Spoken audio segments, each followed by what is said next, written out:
Hi, everyone. I'm here with Philippe Liautaud. We're doing a recording to help everyone see the exciting things that we're working on for profitability with IAKF and Philippe. To give you a little bit of background, IAKF was working with Miles Lambert for about a year and a half on some profitability. A group of us worked with him and saw a nice improvement in our businesses. I personally saw a really good improvement in my cash flow. So what I realized over the years that this is a process, and Miles had other things that he had to move on to, but lucky for us, Philippe was able to step in. And I've learned a ton working with Philippe getting this off the ground in the last couple of months. So I'm excited to continue this. So I'm going to turn it over to Philippe if you can give us a little background on you. Certainly. Good morning, everyone. Good morning, Connie. As Connie mentioned, I'm working with IAKF, trying to help you guys improve the profitability and the operations of your centers. By background, I'm a finance executive. I've been the CFO of a number of different companies, and I started a company with Miles to actually help small and mid-sized companies improve their profitability, either by growing, managing their costs, but more importantly, really streamlining the way the operations actually work. So I'm a CPA by training. I have an MBA from NYU, and I've been a finance executive for the past 25 years.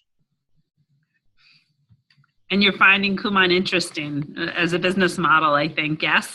Yes, absolutely very interesting. And what I really find really fascinating is the franchise agreement that Kumon has instituted with you guys. We all find that fascinating about every 5 years. So, can you give us a little glimpse of what you've observed looking at, because you've had access to a few people's financials and operational type things. What are some of the things you've noticed or areas that you can see improvement for us? Well, in general, after looking at a few centers, a few centers, it seems like there's a common thread that's starting to develop, specifically around retention of students. It seems like the centers have a high rate of churn. So a lot of the students that you sign this year, you'll probably be losing a fair amount of them the following year. I think retention is a big thing. The other thing that I found pretty interesting is the fact that the centers seem to have a variety of discount plans, which is kind of like generally uncommon in most businesses. It's one price list, maybe a couple of variations on it, but not 6, 10, 12 different pricing structures for the same service or for the same good, if you will. The other thing that I really find interesting, or that's also a common observation, it seems to me that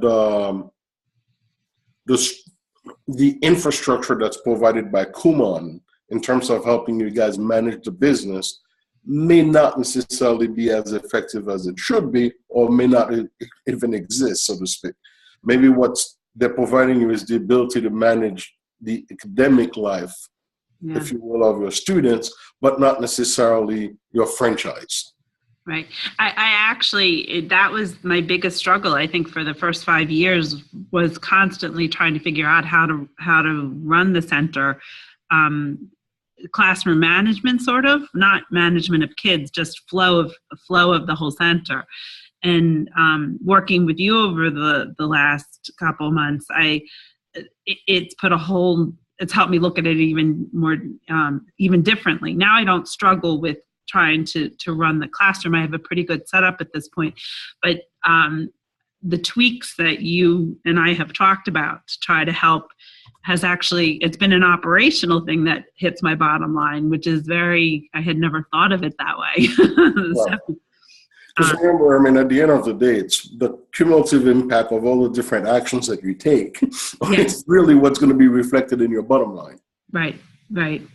So, it's funny, when I first started in Kumon, I felt if I talked about profitability, I almost felt like it was a dirty word a little bit in Kumon meetings, because we always talk about the better for the kids and better for, but at the end of the day, we're investing our resources and our time and our, and we should be able to at least sustain a good living. And you want to also be able to offer this to as many students as possible.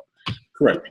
So, I think the ability to serve more kids is really dependent on how the longevity of your center, and the longevity of your center is really predicated on the basis of whether or not you can earn a living doing so. Right. Especially given that your franchise agreement precludes you from having any other employment or other activities. Right. How much time would you say to get off to do this study of your each individual center should a franchisee need to carve out? Just the initial, which I know is going to be more than maintenance. Well, the initial side, I think that it depends really on how well they're organized. I think that if they're well organized, within a matter of an hour or so, they should be able, one should be able to collect most of that information, if not all of the information. If they're really not organized at all or don't really have a feel for their operations, that could probably take, I would say, close to 8 hours or so, maybe a solid day's worth of work. But I also think that this is the kind of benefit that it would have, because as you're pulling that information together, some of it is intuitive and you'll start seeing some of the patterns and some of the areas for improvement yourself as you're pulling it. Yeah. If anything, it would also make you more in tune with what's happening in your center. And when you said it's a retention issue, I can be very honest here that you've looked at my numbers, and my retention, according to comparison across Kumon, is pretty good. And so when you drew my attention to the retention issue, and I know from my training that keeping a customer is a lot cheaper than trying to find new customers. And I do but it's made me realize I need to shift my focus from really trying to attract new students right now to keeping students and growing from that way. Right. And of course, as soon as we talked about that, I had a rough month last month, but I'm going to get it figured out. Perfect timing. Yeah, exactly. And then maintenance wise, once we get moving on this, how much time do you think a franchisee should be spending on the business side of their center every month? Roughly speaking, I would say that on a monthly basis, no more than a full day. So I would say a couple of hours a week should be sufficient. Okay. So how about we pull up the report that you've created? I'm going to share my screen. Oh no, I'm going to. What am I going to do? I'm going to make you a host, I think. Hold on. Can you see? Oh yeah, you got it. Good. Perfect. So this is a report. This is a report that's put together using dummy information. So it's not from any specific center. And it's just to give you an idea of what the benefit you can gather from this information.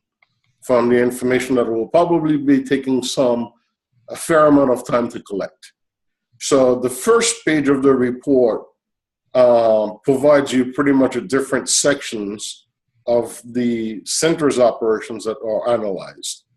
With the dots, if you look at them, they're classic green, red, yellow dots, but there are some of them that are, if you will, hashed, like for example, red and yellow. What it's really saying is, look, you're probably you're trending towards, being at the bottom of the pile, if you will. Mm-hmm. It would also give you a comparison of where you stand vis-a-vis other centers within the Kumon franchise system, both all of them and your peer group. And the centers will be grouped based on size, number of students, if you will, and then specific takeaways.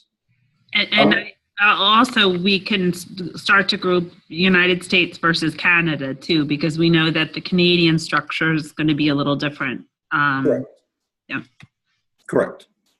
So after this panel, which is pretty much kind of like your table of content, there are overall observations in terms of risk and opportunities for your center.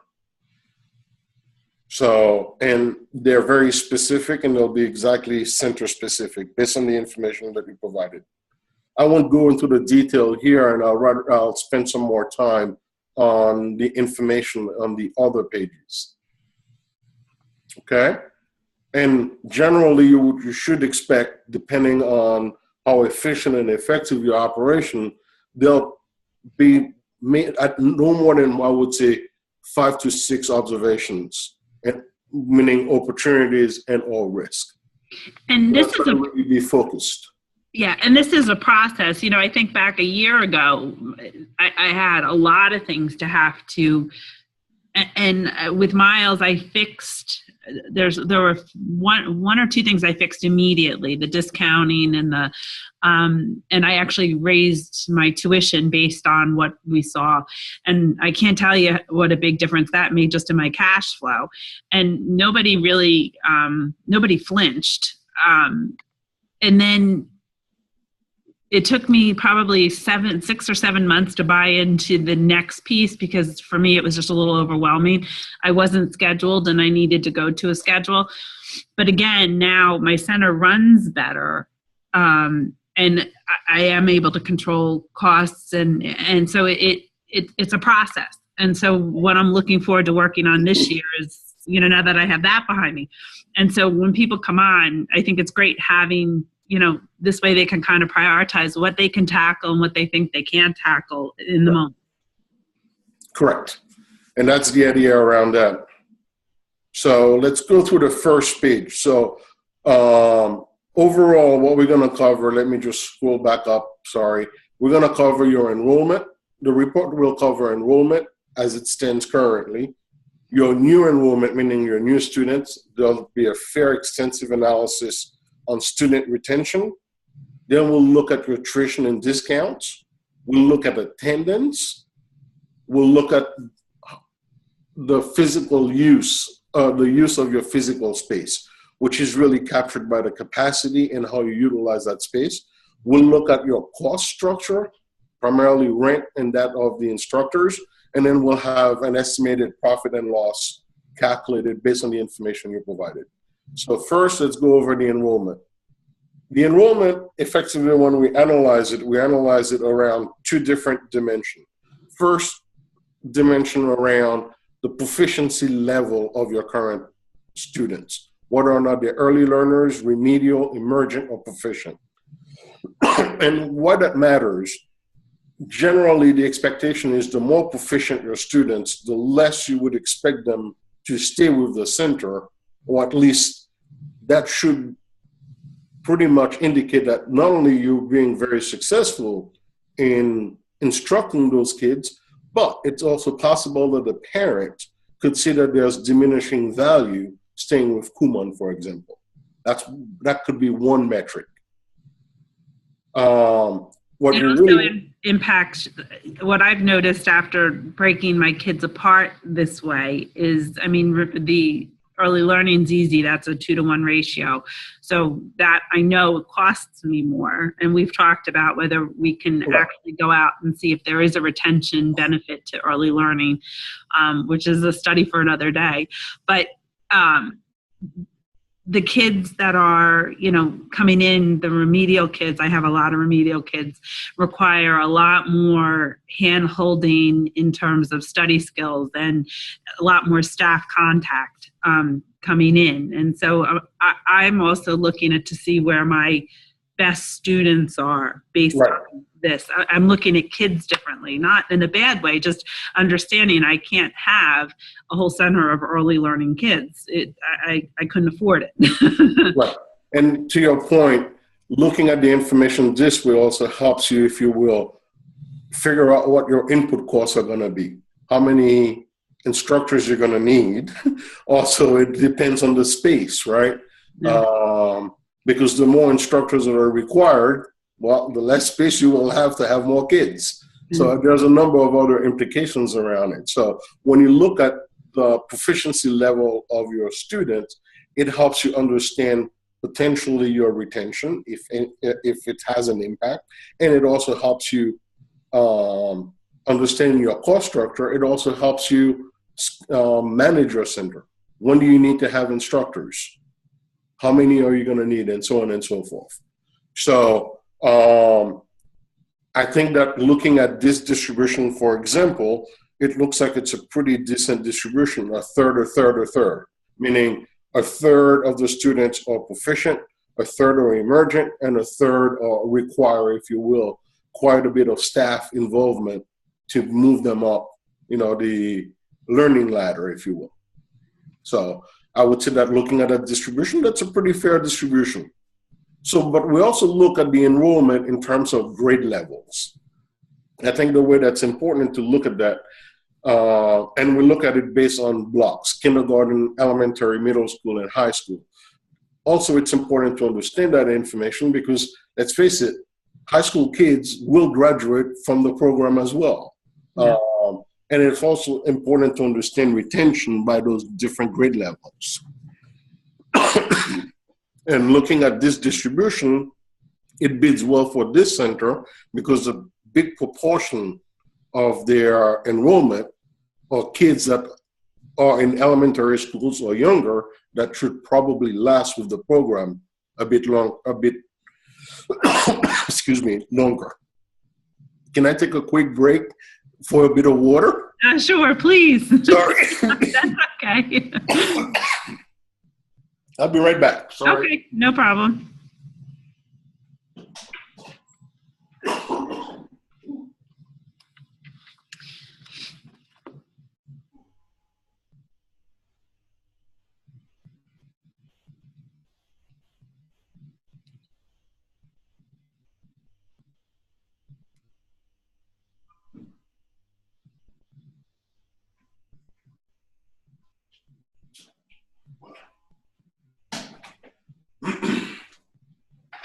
All right, I'm back. Sorry about that. It's okay.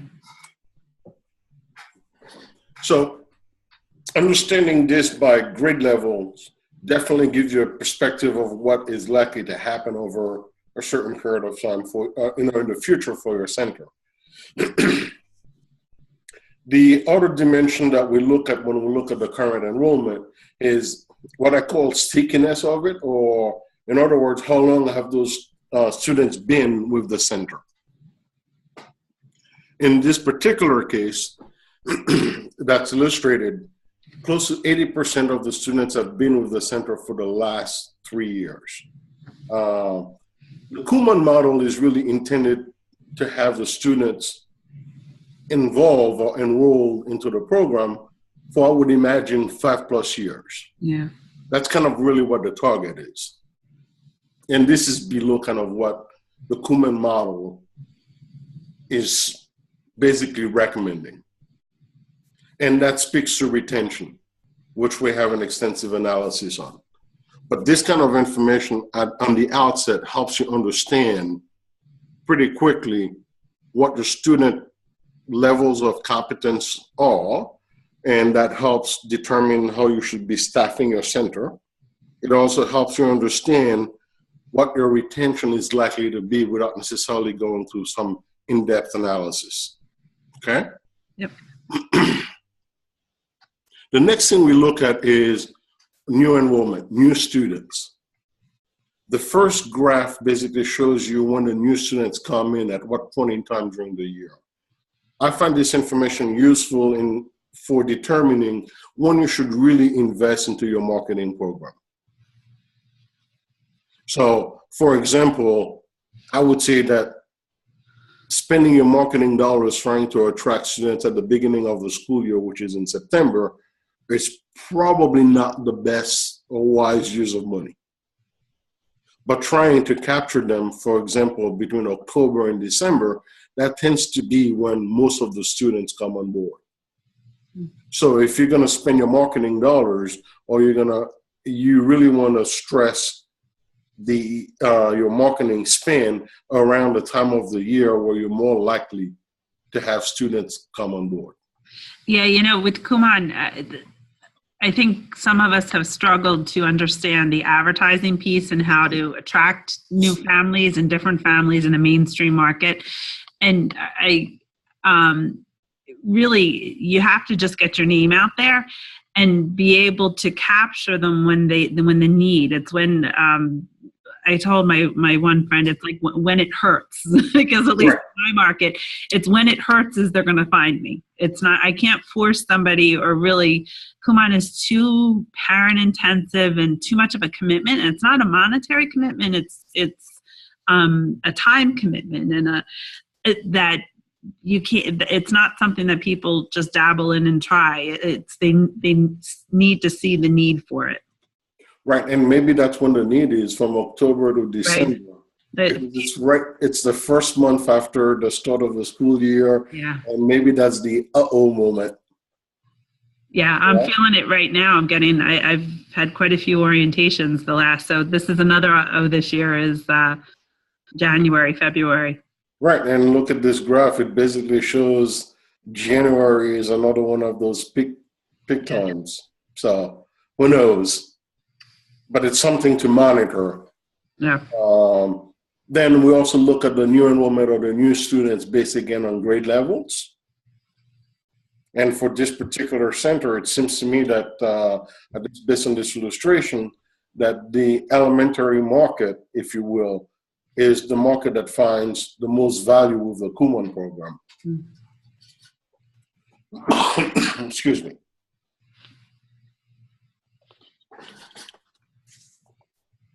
Then we also have a quick analysis of dual enrollment. Given that Kumon is really need-based, it's not something that you can really influence, but it's nice to understand, because if you have students that enroll for both subjects, presumably that should reduce your marketing costs. Right. And also have a much more committed, if you will, student and or parent. So that's the first couple of pages of the analysis. Now we're going into the retention. I think that retention is really a big determinant of retention is the level of parent involvement. One of the metrics by which we can gauge parents' involvement is to look at the percentage of parents at home grade their students' assignment. Yeah, I actually created a graph of I think a fourth grader and high school, where I superimposed two progress goals on top of each other, and I was able to find two students who started roughly in the same level. And actually, in the one case, the one student was a weaker student who actually made it to grade level in a year, and it was a high schooler, made it to grade level and then beyond in a year. And I calculated the cost difference for the parents, and the difference was the one was home graded, and the parent consistently came, so it was parent involvement, and the other one never made it, and made it within a level and a half of grade level, quit before made grade level. So for the same amount of money, one got, and so it was amazing to me. It is the parent involvement that really drives student achievement and support. And when you were talking, to me, this is an opportunity, not just on this side, but to be able to roll out your communication to your current parents in order to support and help. And so looking at these graphs and these trends, you can say, okay, where if I have a lot of math students, then you can send things out that support parents at home with math and that sort of thing. And if you don't have a lot of dual enrollment and you want to increase that, like I see ways you can use this to help plan your marketing for the year. Right. Okay. Interesting. I didn't think of that angle, which is great. I was really just looking for a correlation between, if you will, the cancellation rate and the level of parent involvement. Yeah. It seems like there is a correlation, but it's one of those that I think it will take further analysis to really fully understand. The other set of information we look at on cancellation is really looking at cancellation by grade levels. Yeah, the overall center may have a 35% cancellation rate, but it may not necessarily be the same at all grade levels. In this particular illustration, what it shows is, yes, the elementary school children are the ones that tend to enroll the most, become the most new students come from the elementary schools, but but they also cancel at a higher rate, which speaks to the retention. Mm. The other thing also we looked at is the timing of the cancellations. And understanding when that comes from, I think, is important, because that may help actually start intervening earlier in the year ahead of when you expect the cancellations. Most cancellations seem to be happening around the beginning of a school year. Yeah. Families get overwhelmed, and sports schedules, and, you know. Right. So maybe there may be a way to head that off. Right. But it's just providing the level of information to actually potentially be able to take some actions, if any can be taken. Right. And to help parents see the benefit, you know, that is, again, people come to me when it hurts. When it doesn't hurt anymore, they leave. And so trying to figure out how to help them see beyond, okay, it's great that now we're getting A's, but that, you know, from the bottom of my heart, that's not enough. I see it. I have 2 girls in high school, and I see it. I mean, Kumon's critical, from my opinion, until 8th grade. Give the kids a strong foundation.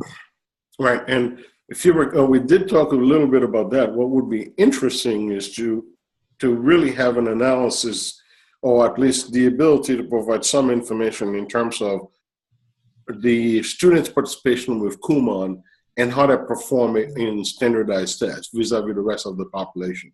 Yeah. Whether it's the PARC or the SATs or whichever other standardized test. Yeah. Because that would definitely help articulate the value that Kumon provides. So we also look at the cancellations in relation to new students. And in this illustration, what it's basically showing is that nearly 80% of the new student, the cancellations are almost 80% of the new students. So when you start experiencing this level of cancellations, the center is not necessarily growing as fast as it could. And effectively, really, you're in a position where you're effectively replacing students every year. And from a business perspective and a profitability perspective, that doesn't necessarily help your bottom line. As Connie had mentioned, it's always in the general rule is it's a lot easier and a lot more cost effective to retain your customers than to acquire new ones. Yeah. So. And Kumon historically has been something that grows heavily on word of mouth. And I put a lot of money into marketing, especially the first, until like a year ago. I mean, I actually, based on some of what I learned with Miles, I took that money and put it someplace else. But it really is. I mean, when I look at it, it is by referral. That is a big piece of how we grow. People knowing you're there when they need you, and then referrals. Right. So we also look at the same stat by grade levels. And this table illustrates what happens for the elementary school children. And again, it basically shows that pretty much 50%, the cancellations are about 50% of the new students. And we also looked at it on the middle schools. And here what it's really showing is that middle school children tend to not stay long with the center in effect. That you end up having more cancellations than you can bring in new. The other statistics that are compiled from the information that you provide is the length of enrollment of the canceled students. So we look at all the students that cancel within in our period of 12 months, and we basically look to see how long have they been with Kumon. And what it's clearly showing in this illustration, and from what I've seen from the centers that have shared information with me, is that roughly speaking, close to 70% of students that cancel have been with Kumon for a year or less. And that is something that if the centers can improve, it will actually improve their profitability tremendously. And you would also imagine, to your point, that given that a lot of your new business comes from referral, you can imagine that it would have a beneficial impact also on this. And it's a lot less work to, I think about it. I spent my whole Saturday meeting with new families, and I still want to obviously do that to grow, but if it is just trying to, like a treadmill, trying to keep up, I'd rather be getting ahead. Exactly. So we look also at the same stat, the length of enrollment by grade levels, and only the grade levels where there is some significant either enrollment or significant trends that are different are featured. So in this case, it's elementary, same picture, and middle schools.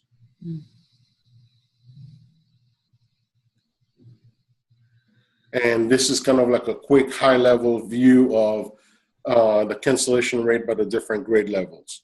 So in this illustration, 50% of kindergarten students are canceling, 30% of elementary students are canceling, and so on and so forth. Now, the next graph that you see here actually shows what would happen if you were to improve your retention rate or your cancellation rate by a very small percentage. So if you could reduce your cancellation rate by 2.5%, from 35% to 34%, it means that you would retain 5 more students, and that would increase your profit by 9%.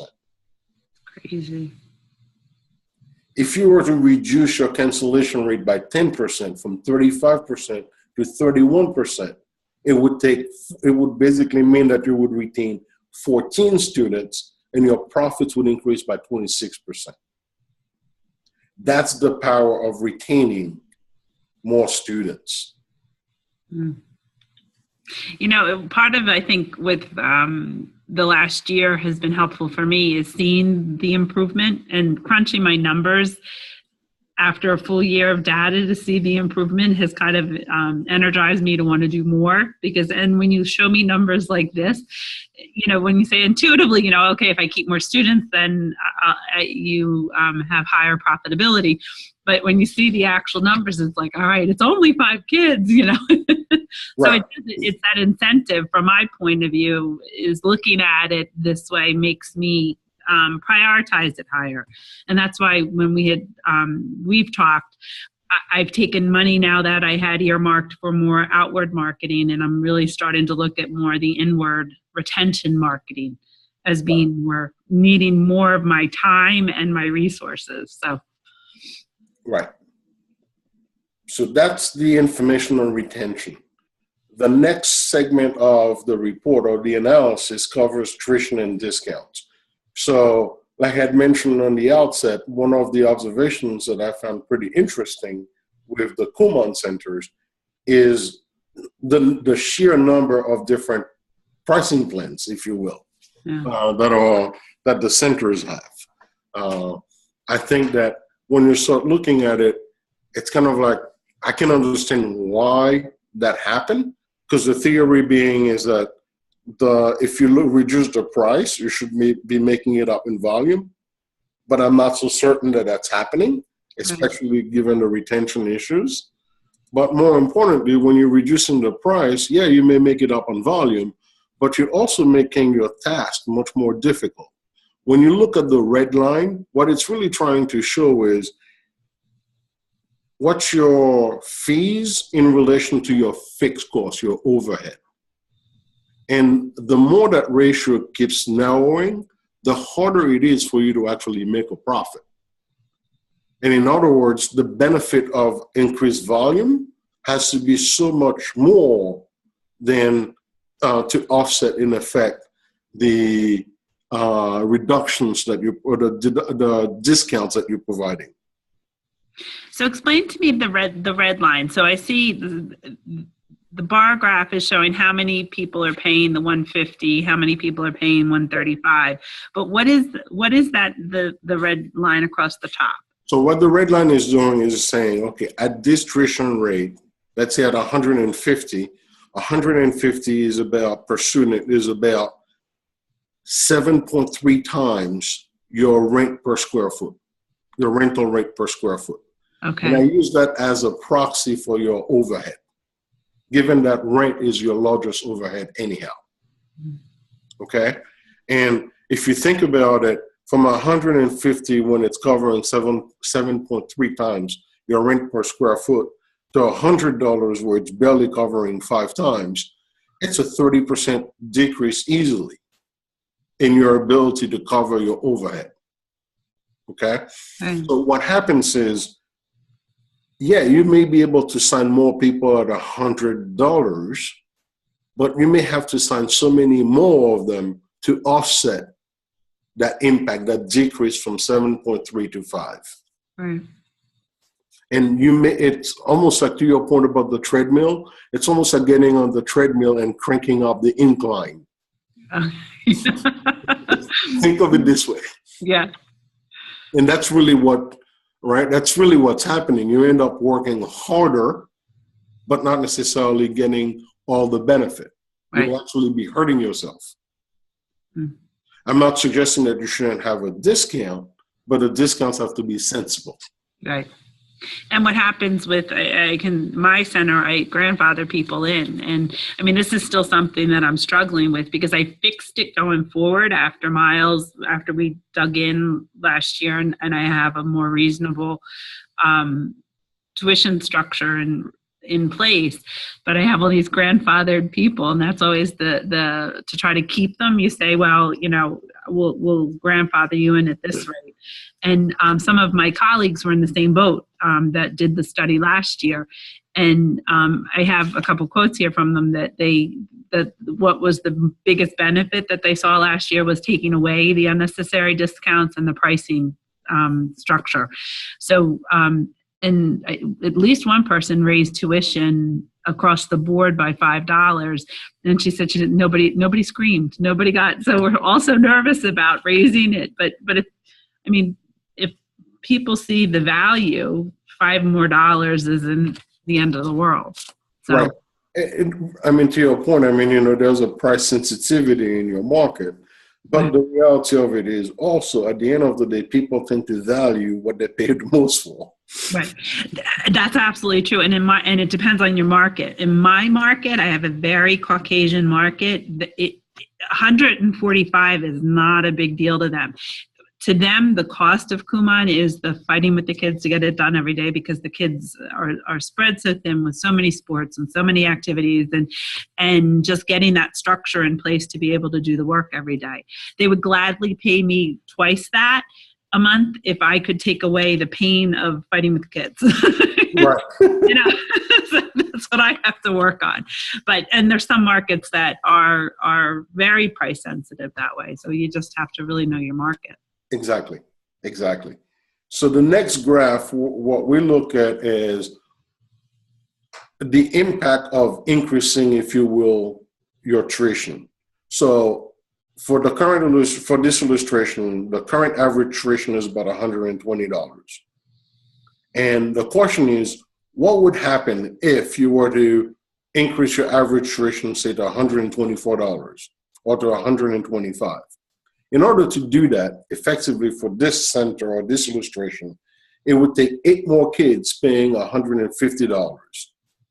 And that would raise your profit by 6.2%.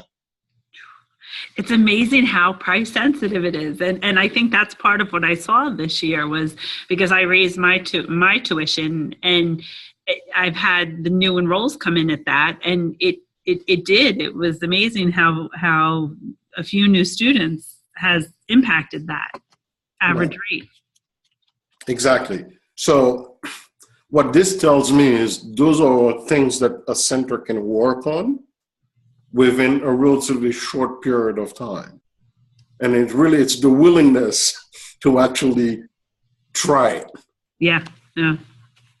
That's really what it boils down to. So the next page, we'll look at attendance. I think the way to think of attendance is twofold. The first thing is a student that is quite often absent may actually be a cancellation waiting to happen. Flag. Yeah. Right? The other thing to keep in mind is Kumon also recommends that the students take a 1 month break per year. Mm-hmm. And if you start exceeding that, then it's definitely going to impact your profitability. And it's funny because Kumon changed that since I've been a franchisee. It used to be 2 months a year. And everybody was pretty upset about that they went from 2 to 1 because the customers screamed about it. But from my perspective, I was happy about it because it did. It's those, when they take off, that's money out of us. And it does put the kids back. And it's very hard to get back in a routine after you've taken a month off or 2 months off. I mean, that your habits are gone. Exactly. And what this attendance graph is showing is from October to June, which is basically really the heart of the school year, the entire school year, what it's looking at is saying, okay, what's the percentage of students that are absent on average per month? So from October to June, it's about 1%, which is pretty good, which is actually excellent. And for that 1% of students that are absent, here's what it does for your monthly revenue, $369. But look at it in September or in July when more kids are absent. So 9% of the students are absent in July. And that's almost $4,000 in lost revenue. Yeah. The last 2 years, that's sort of been my reality, where prior to that, no one took vacations in my market. And so it makes you more willing to take summer-only students, students who come in and tell you, look, I'm only going to be here until September, because it at least evens out your cash flow, because if you're going to have that many students on break. Right. So that information, to your point, can be used to also around scheduling your facility, in effect. Right. The next graph basically looks at your weekly attendance versus your active enrollment. And what this is basically Kumon's model is saying for the student to truly benefit, they have to come to 2 sessions per week. And what this is looking to understand is, are the students really using the facility twice per week? So for early learners, for example, in this particular illustration, it's pretty much showing that they come in almost 3 times per week. Right. Interestingly, the remedial students are using it less than 2 times a week. And that has an impact on your cost, which is effectively what the green line is showing, which is the contribution margin, which is your profit margin before your fixed cost rent overhead. It also could be a flag, though, for remedial kids, because if you can't get them here the full 2 times a week, it's hard to get them in the program for retention purposes. Correct. And just to explain, I know in my center I'm open 3 days. I always tell parents the model is twice a week.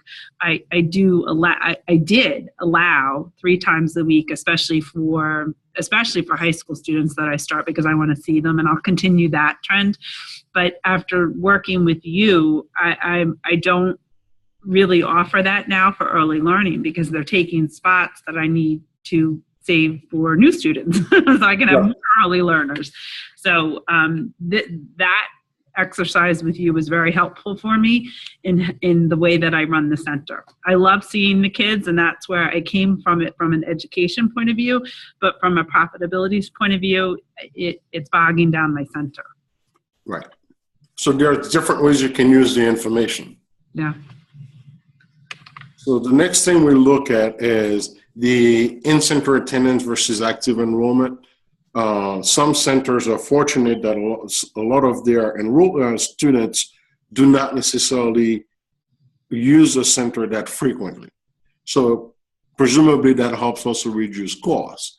The real question that there is around that is, yes, there's a cost benefit, but we should also be careful in looking at this and making sure that it's also not driving cancellations. Because the less involved they are with the center, the more likely that they are to cancel.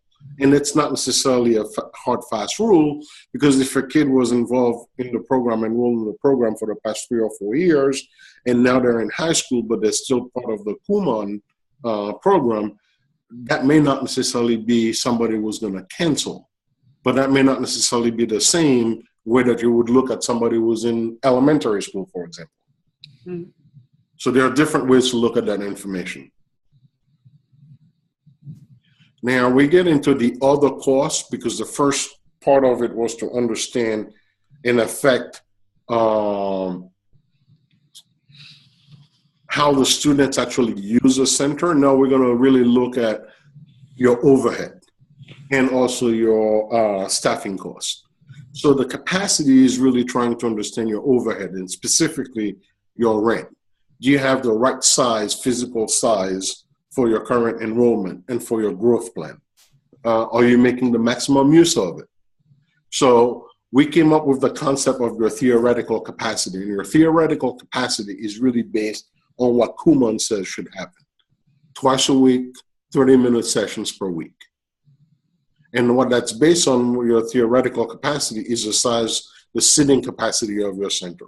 So if you have a center that can accommodate 100 kids per session, then your theoretical capacity would be 100, basically.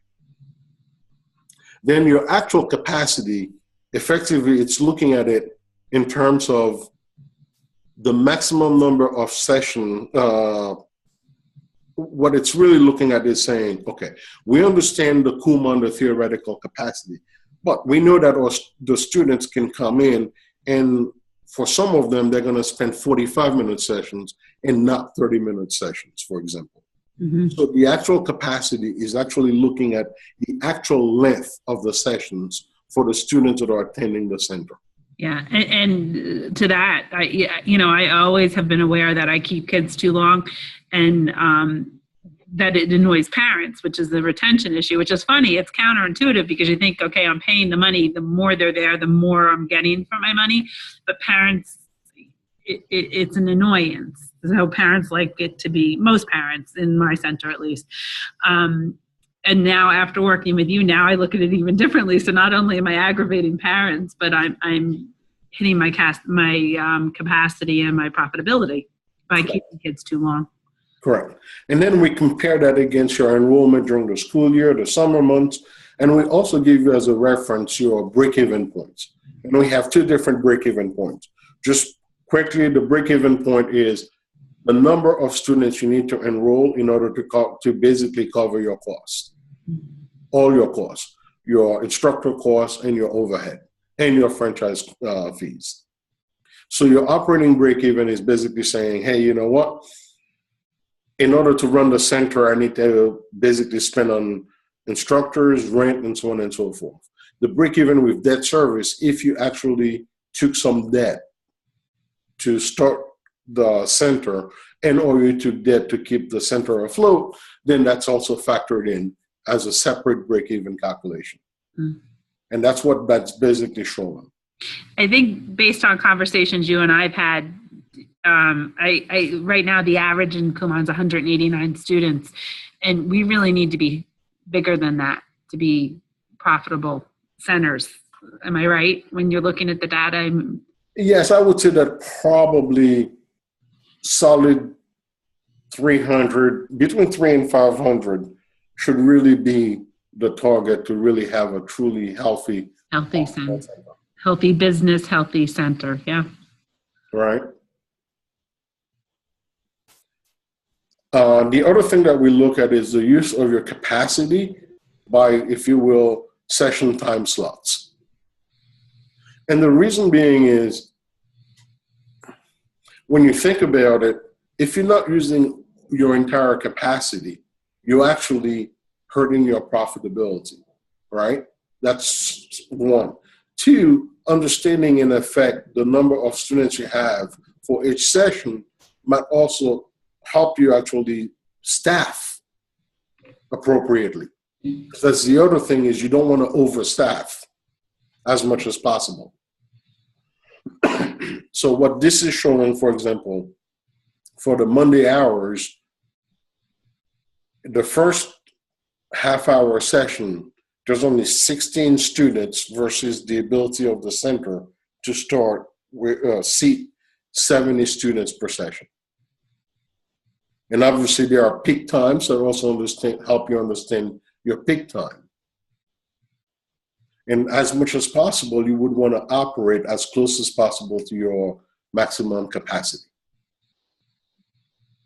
So the next one is basically looking at benchmarking your actual number of students per hours of operation versus what, if you follow the Kumon model, what you should be having.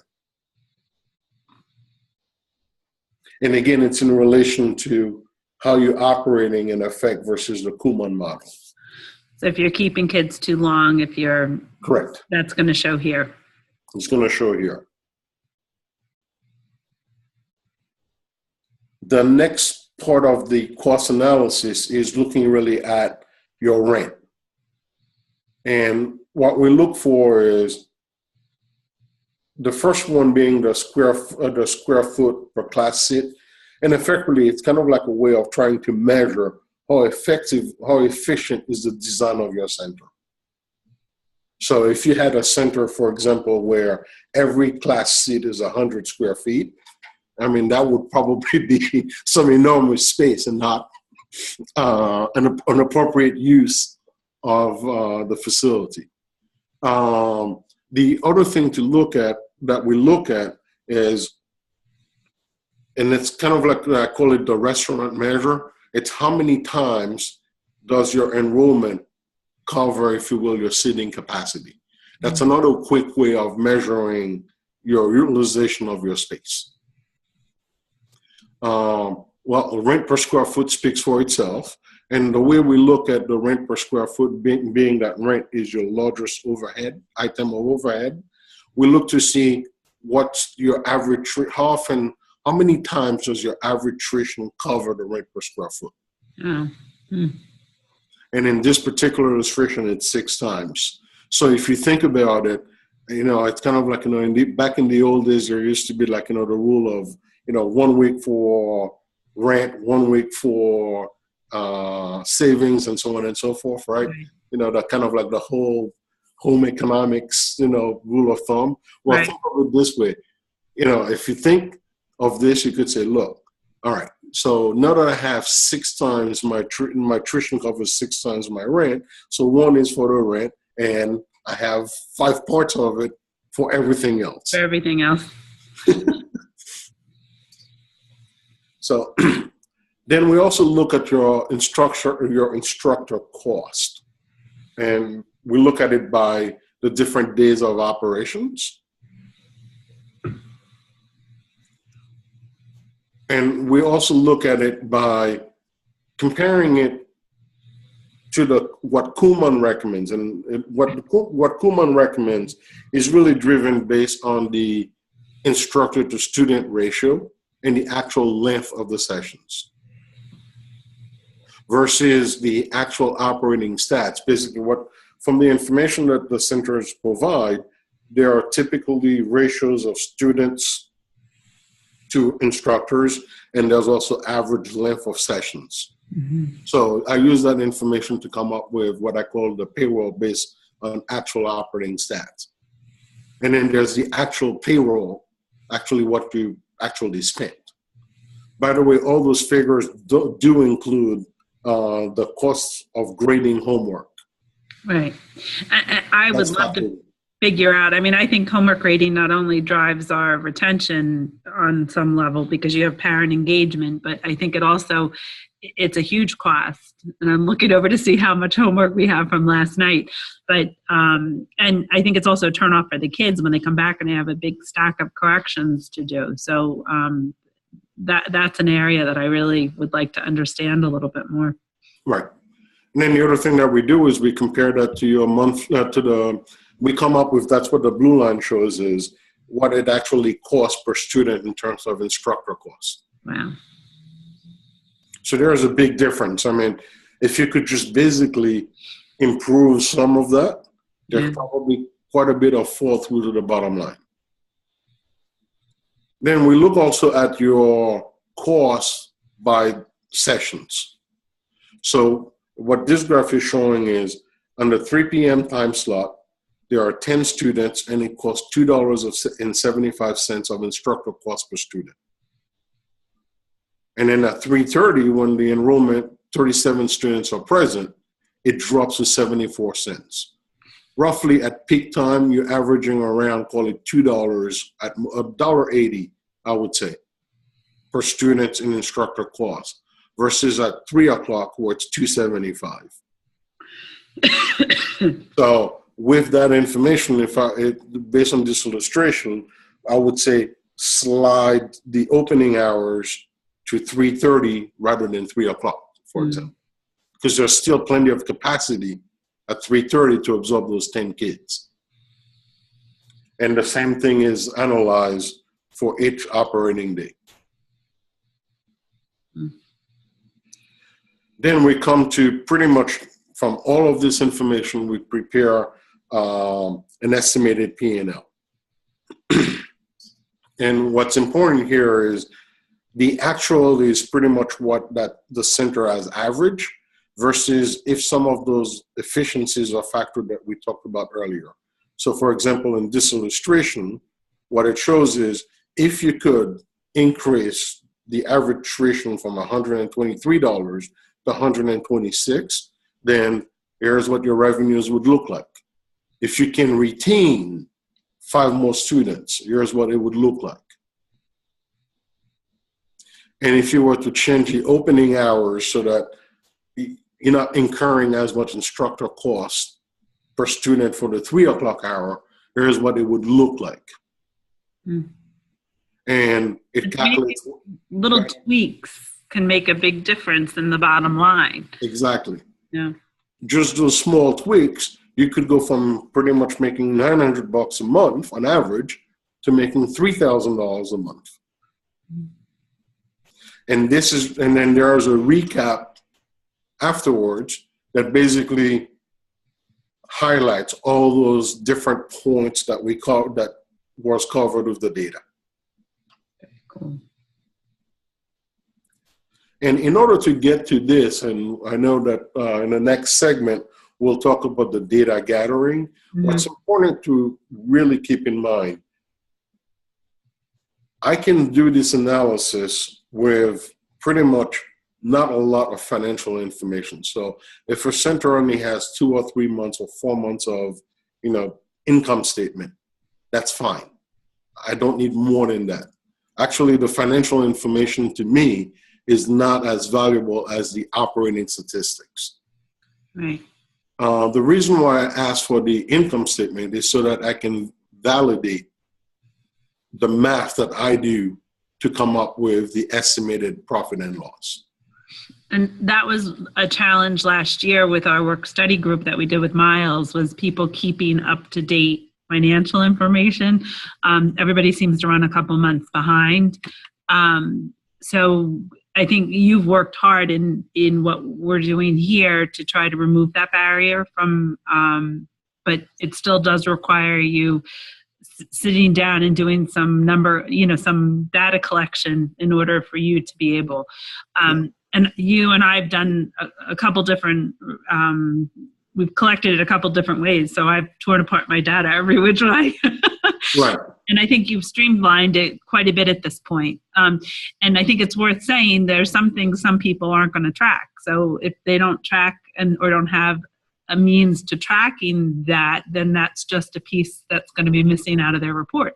And that's not a bad thing. This is a process. So this year you work on the things you do track. And then once you get those under control, then you can work next year on tracking, if you want to, the home grading or what, however it is that, what it is that you need to work on. Right. And what's to keep in mind is, I think what we're really trying to do for the benefit of the membership of IAKF is, those are the things that in order to run a good business, you would have to do anyhow. Yeah. And this is not about trying to necessarily improve your profit in a vacuum. It's really trying to look at it from the perspective of, you really want your students to progress, to learn. You want the parents to be satisfied, and you also want your students to be satisfied. And if you look at a lot of the information that we are analyzing, it's really looking at the value of the service. It's being able to articulate the value along all sorts of different metrics. Because part of the reason for retention, for example, may be that parents do not fully appreciate the value, or they may not be fully aware. Yeah, that's definitely the case in mine. There's different stages to Kumon. First, you just need to get good grades. And so I get a lot of students in that way. And I look back in my first couple of years of business, when I was a small center, I took over 50 students. I would say until I was a little over 100, I had amazing loyalty from parents, because I used to spend a lot of time in the waiting room talking to parents, and I knew what was going on. And it's like, as you grow, you lose that connection a little bit. So I still have students that when I took over 8 years ago, which is pretty crazy. They're getting older though. That's all right. Yeah. So, great advertising.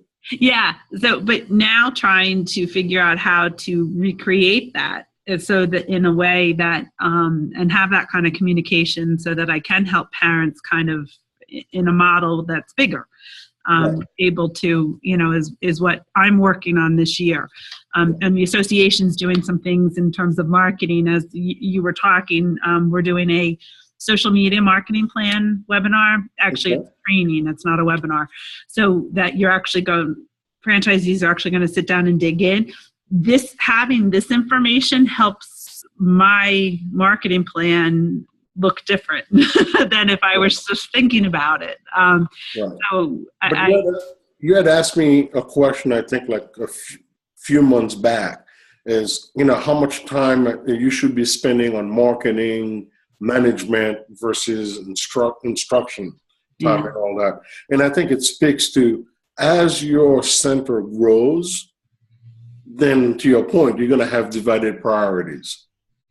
The fact of the matter is, you should still be involved in instruction, but that's where the art comes in. It's more about delegating when it comes to that. There are certain tasks you may not be able to delegate. And one of them may be marketing, for example, or parent outreach. Yeah. At the end of the day, it is Kumon, but in your center, you are the franchise. You are the brand. Yeah. Yep. So something to keep in mind. Definitely. So I think what we'll do is we're going to stop this recording now, and then we're going to pick up a second recording that's going to show what information needs to be sent in order to get this free report.